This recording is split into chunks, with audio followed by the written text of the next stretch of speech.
I would like to scream it from the rooftops. Poor Things is a fucking masterpiece. And I'm going to say something controversial, which goes against what I thought I believed in.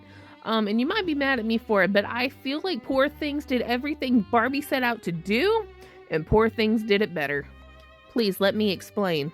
Because what Mr. Yorgos did, and I don't know if he knows that he did it, was create the ultimate allegory for how it feels to turn 18 as a woman. So here's what happened. A pregnant woman throws herself off of a bridge and kills herself. But this weird doctor finds her body, and it turns out that the baby is still alive, so he had the bright idea to implant the baby's brain into the woman. And ultimately, he is now using her as a science experiment to watch the brain develop at an accelerated rate, going from infancy stage to full maturity. And throughout that whole process, she's essentially being, pimped out and preyed upon. And this is all happening while she is discovering the world around her, because up until she had reached maturity, or mostly maturity, she had never been anywhere. She had been locked in that house the whole time. And I will tell you right now, as seen in the picture here, a good 45% of this movie is just graphic sex. And I will let you know right now, a good 45% of this movie is graphic sex, but it is important. So bear with me. So the first man is Mr. McCandles. He's actually the assistant of the doctor, who's actually only supposed to take notes of her while she's still in the development stages. Like, when he first meets her, she can barely form, strings of words. She's not even fully potty trained yet. But like I said, she does develop at an accelerated rate, so she's reaching milestones every couple of days, and he's watching this happen. And around the time she reaches sexual maturity, the doctor, who is called God, tells Mr. McCandles that he should marry her because they look like they love each other.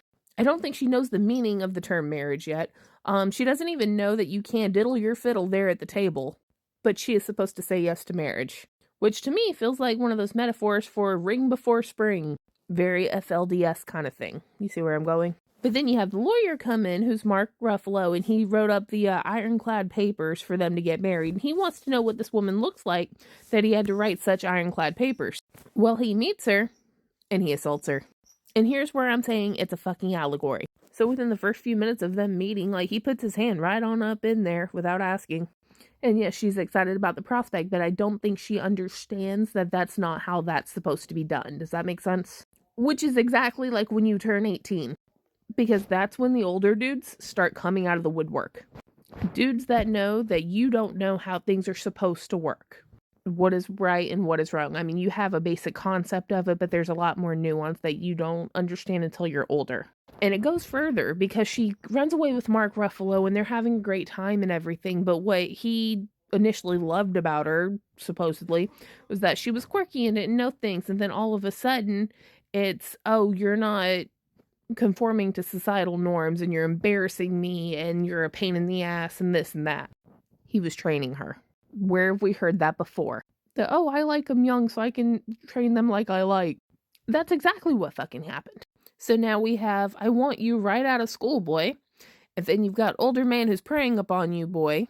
And then later on you have the husband who was married to the woman who got reanimated, if that makes sense. Like the woman she was before the brain transplant. And it turns out he's a fucking psycho. Threatening to kill her. Ramsay Bolton. He is Ramsay Bolton. And he was going to sedate her so that a doctor could perform genital mutilation. Because she was a sex worker. But have no fear because he gets a brain transplant as a goat. So we're good on that end. Anyway. So we have, let's saddle you in with 7 kids before you're 25. We got old guy who wants to feel young again. And then we have fucking Ramsay Bolton. And this is coming right out of the gate after having a dad who never let her leave the house. And all the while, she's still learning about the world around her. So she's learning about poverty and death and things like that. And coming into her own personhood. She makes great money working in a brothel. She loves what she does. She doesn't have any qualms about it, really, once she kind of learns what she wants to do there. She gets a girlfriend. We love that for her. And that's what it is, essentially. I feel like we're watching the development of the prefrontal cortex of a woman. And I think it's fascinating. I will say, though, it feels really, really long. It's 2 hours and 15 minutes, so it's not really that long, but it just feels really long, and that's coming from someone who sat through the entirety of Killers of the Flower Moon. Personally, I think every woman over the age of 18 needs to see this. particularly between the ages of about 18 to 21, because that's when this ick really sets in, because it feels like being preyed on. And here's where the genius comes in, because everybody thinks this is a comedy because it is funny. It is very funny. I will give it that. This happens to us.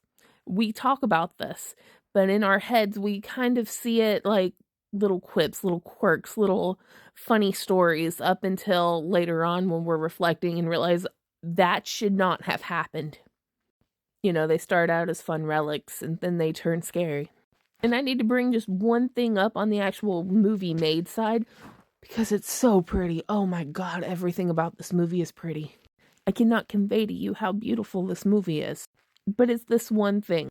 I understand it is in the best interest of filmmaking to shoot everything in digital HD. However, there are times when less is more, and film makes something look spectacularly better. For me, this is one of those, because this film feels very 1930s. Shooting on digital as opposed to film, to me, feels like wearing a wedding dress to a family function. Does that make sense? Anyways, I can't praise this fucking movie enough. But again, a lot of graphic sex. Also, gore. I was not anticipating the gore. I did not eat as many snacks as I thought I would. Take the time to watch it. You will not be disappointed. 1 trillion out of 10. Okay, bye.